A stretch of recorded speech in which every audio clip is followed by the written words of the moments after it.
My fellow Americans, on July 17, in the heart of our nation's capital, something monumental happened, not with fanfare, but with purpose.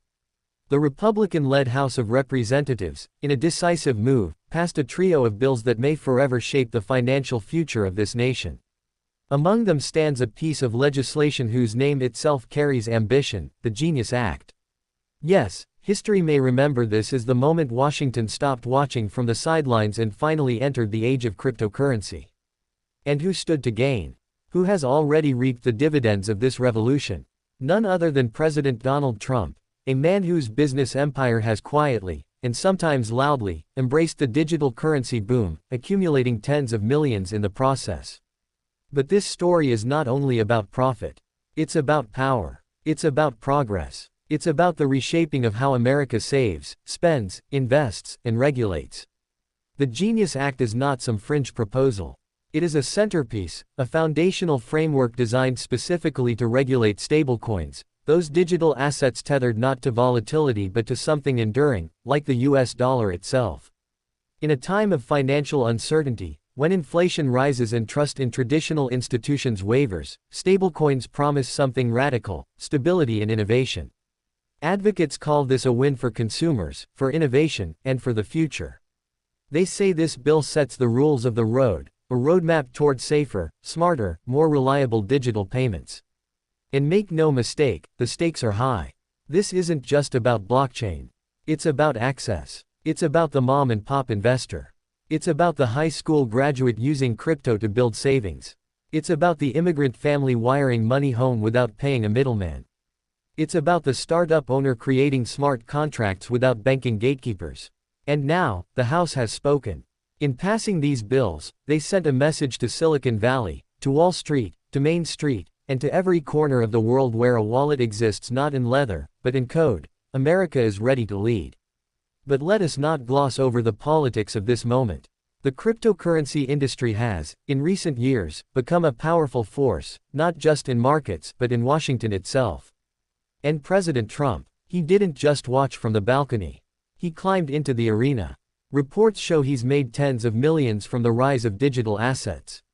And with the passing of these bills, his investments, and those of many others, may very well enter a new golden age of legitimacy.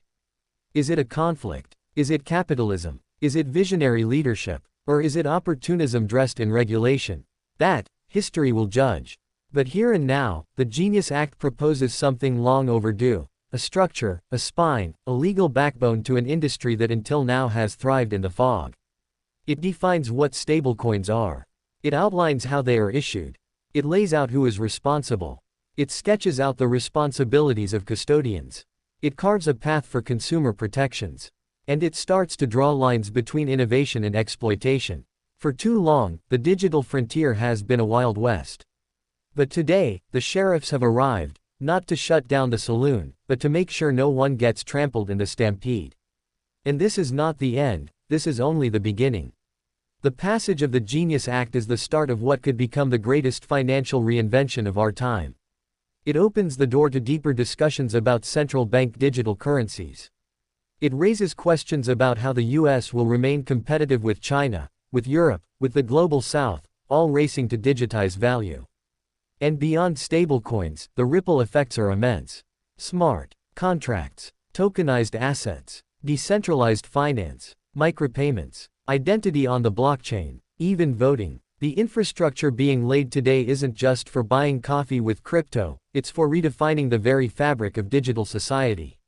Supporters argue this is about catching up, that America has lagged while other countries moved forward with clearer regulations. They say it's time to lead, not react. Critics, of course, have raised alarms. They worry about money laundering. They question the ties between industry players and policymakers. They warn that without careful oversight, this could create new bubbles, new frauds, new crises. But the genie is out of the bottle. The question is no longer if crypto will be regulated, but how, and by whom. And with this legislation, the United States Congress has taken the first real step toward answering that question with clarity and conviction. We must recognize that while the bill was pushed by Republicans, the future it outlines belongs to everyone, Democrat, Independent, Libertarian, or otherwise. Because blockchain doesn't check party affiliations. Because decentralization doesn't ask for permission. Because the global economy is changing, whether we like it or not. And now, we have a chance, not just to adapt, but to define what the future of finance should look like under the stars and stripes. The Genius Act is not perfect. No legislation ever is. But it is a foundation. A foundation upon which clearer rules can be built. A foundation upon which innovation can be safely tested. A foundation upon which the next generation of American fintech might rise, not in the shadows but in the sunlight of transparency. And let us not forget what stablecoins represent: trust. Trust that a digital dollar will be worth a real dollar. Trust that systems will not fail. Trust that innovation can work for everyone, not just the elite. Trust that America, once again, can take the lead, not by accident but by design. And that is what this vote signified. Not just a win for the cryptocurrency industry. Not just a win for President